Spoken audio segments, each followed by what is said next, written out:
Assalamualaikum warahmatullahi wabarakatuh. Eh, Perkenalkan, nama saya Randy Saputra dengan NPM 224111147 dari kelas manajemen 22B.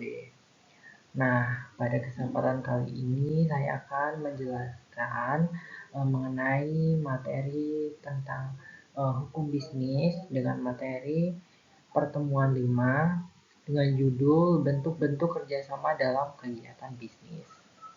Oke, untuk slide selanjutnya. Nah, di sini saya akan menjelaskan apa itu bentuk kerjasama dalam kegiatan bisnis. Nah, di sini mungkin teman-teman masih sedikit asing dengan kalimat apa itu bentuk kerjasama dalam kegiatan bisnis. Nah, saya akan memberikan penjelasan. Nah, untuk kerjasama dalam kegiatan bisnis ini mencakup berbagai bentuk kolaborasi nih antara perusahaan atau entitas bisnis yang berbeda. Nah, hal ini bertujuan untuk mencapai tujuan bersama.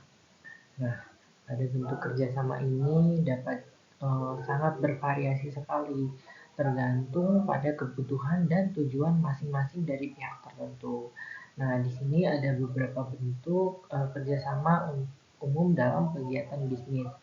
Nah, yang pertama itu ada kemitraan atau biasa sering kita sebut dengan partnership.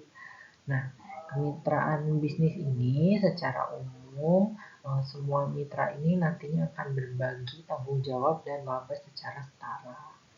Nah, selanjutnya ada kemitraan terbatas atau limited partnership. Nah, dalam hal ini terdapat mitra umum yang nantinya akan terlibat dalam manajemen dan mitra terbatas yang hanya bertanggung jawab sejauh investasinya.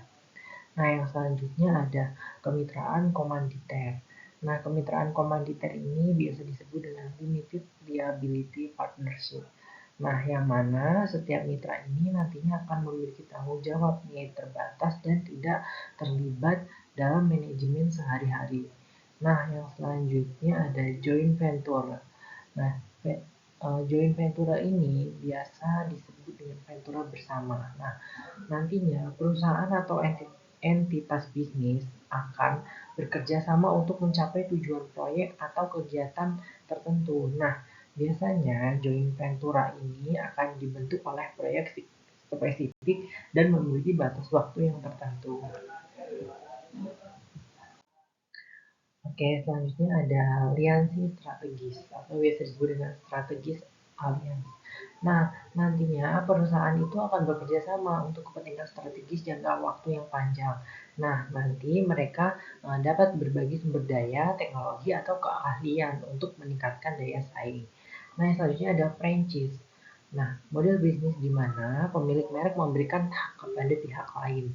Nah, untuk menggunakan merek, sistem, dan dukungan bisnisnya dengan imbalan biaya dan royalti. Nah, yang selanjutnya ada outsourcing atau pengalihan. Nah, pada bagian ini nantinya perusahaan akan mengontrak salah satu pihak eksternal untuk melaksanakan sebagian atau seluruh proses bisnis atau pada fungsi tertentu seperti produksi, pemasaran, atau layanan dari pelanggan.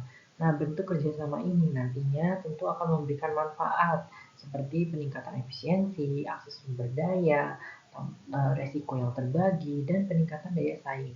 Nah, untuk pemilihan bentuk kerjasama yang tepat ini akan tergantung pada tujuan, sifat industri, dan kebutuhan dari strategis masing-masing perusahaan.